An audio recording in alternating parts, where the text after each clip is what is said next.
Hello, everyone. Today I want to talk about a verse of the Quran that many people, especially outside the Islamic world, have serious misunderstandings about. The verse is Ar-rijalu qawwamuna ala an-nisa from Surah An-Nisa. Many Western and secular critics claim that this verse considers men inherently superior to women, or even grants them authority to dominate.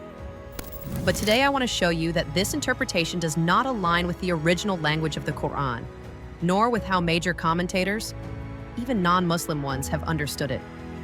First, let's look at what the critics usually say. There are generally four main criticisms.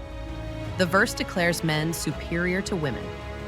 Figures like Ayaan Hirsi Ali or liberal Western media present it as evidence of women's inferiority in Islam. The verse places all responsibility on men and diminishes the role of women.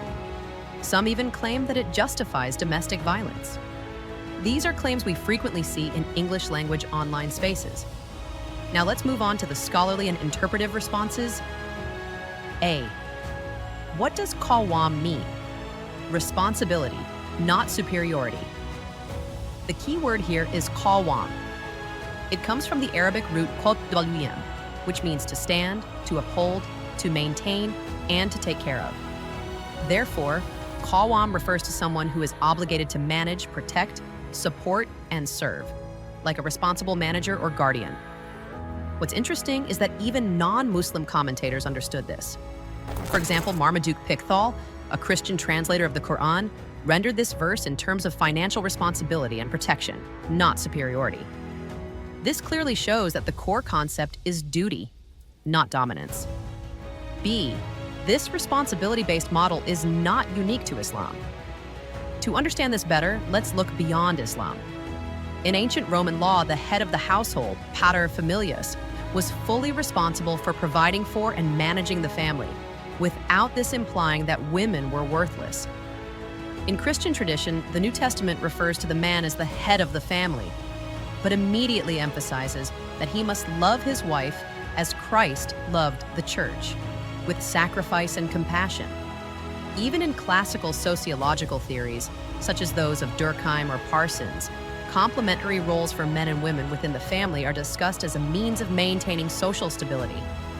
So we see that the principle of dividing responsibilities within the family is a global concept, not something exclusive to Islam. C. This verse does not legitimize domination. Let's now examine the verse itself and the surrounding verses more carefully. This verse, and those before and after it, tell men, you are obligated to provide for her financially. You are obligated to create for her security and emotional stability. You are obligated to be just and respectful toward her. Moreover, when we look at the Hadith and the Prophet Muhammad's own practice, we see that violence and harshness are strongly condemned. The Prophet said, the best of you are those who are best to their families. So, Qiwama in the Quran is a supportive and ethical role, not an authoritarian one. D. An important question, why men specifically? Many people ask this. The answer is clear. This verse is addressing physical capacity, economic responsibility, and the social structure of 7th century Arabian society, not the intrinsic worth of human beings. Modern commentators emphasize this point as well.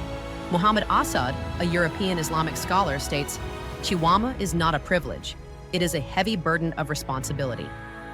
Fatima Mernissi, a Moroccan sociologist, says, this verse describes a division of labor based on the needs of its time, not a fixed hierarchy of human value.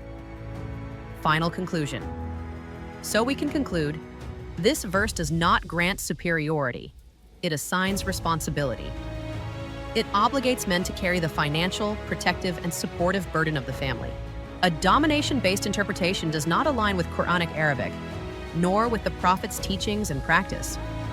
The division of responsibilities within the family is a universal concept found across many cultures and religions. Ultimately, Islam considers the human value of men and women to be equal.